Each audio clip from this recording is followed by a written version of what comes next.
കഴിഞ്ഞ ദിവസം ബിസിനസ് മീറ്റിങ്ങിൽ പല പ്രൊഫഷണൽ ആൾക്കാരും ഈ ബിസിനസ് ചെയ്യുന്നുണ്ട്. ഡോക്ടേഴ്സ് ഉണ്ട്, എഞ്ചിനീയേഴ്സ് ഉണ്ട്, അക്കൗണ്ടന്റ്മാരുണ്ട്, നഴ്സുമാരുണ്ട്, അങ്ങനെ മിക്ക പ്രൊഫഷണൽ ആൾക്കാരും ഇത് ചെയ്യുന്നുണ്ട് ഈ ബിസിനസ്.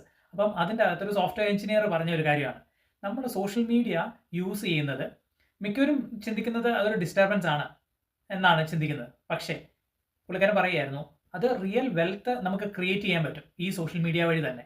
മിക്കവരും സോഷ്യൽ മീഡിയ യൂസ് ചെയ്യുന്നത് ജസ്റ്റ് സ്ക്രോൾ ചെയ്ത് 1-2 മണിക്കൂർ നമ്മൾ വേസ്റ്റ് ചെയ്യും. ഒന്നുകിൽ കുറച്ച് നേരം വീഡിയോ കണ്ടുകൊണ്ടിരിക്കും, അല്ലെങ്കിൽ അത് കണ്ട് കുറച്ച് നേരം ചിരിച്ചുകൊണ്ടിരിക്കും. അങ്ങനെ ടൈം വേസ്റ്റ് ചെയ്യാണ്. പക്ഷേ ചില ആൾക്കാർ ആ സെയിം സോഷ്യൽ മീഡിയ യൂസ് ചെയ്തുകൊണ്ട് അവരുടെ ഇൻകം ജനറേറ്റ് ചെയ്യുകയാണ്. അവർ ബിസിനസ് ക്രിയേറ്റ് ചെയ്യുകയാണ്. സോഷ്യൽ മീഡിയ ഒരിക്കലും ഒരു ബാഡ് അല്ല. നമ്മൾ അത് എങ്ങനെയാണോ യൂട്ടിലൈസ് ചെയ്യുന്നത് അതിനനുസരിച്ചിരിക്കും.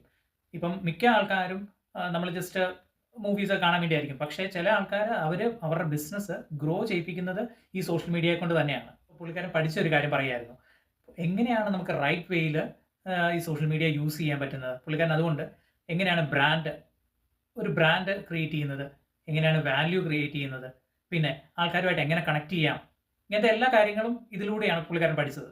അപ്പോൾ ഇങ്ങനെ പറയുമായിരുന്നു, instead of being A consumer I become A creator. Instead of wasting time, പുള്ളിക്കാരൻ ഒരു ഇൻകം സോഴ്സ് അതിൻ്റെ അകത്ത് നിന്ന് ജനറേറ്റ് ചെയ്തു. നമ്മുടെ മൈൻഡ് സെറ്റ് ഒന്ന് ചേഞ്ച് ചെയ്യുകയാണെങ്കിൽ, from the scrolling side to the earning side,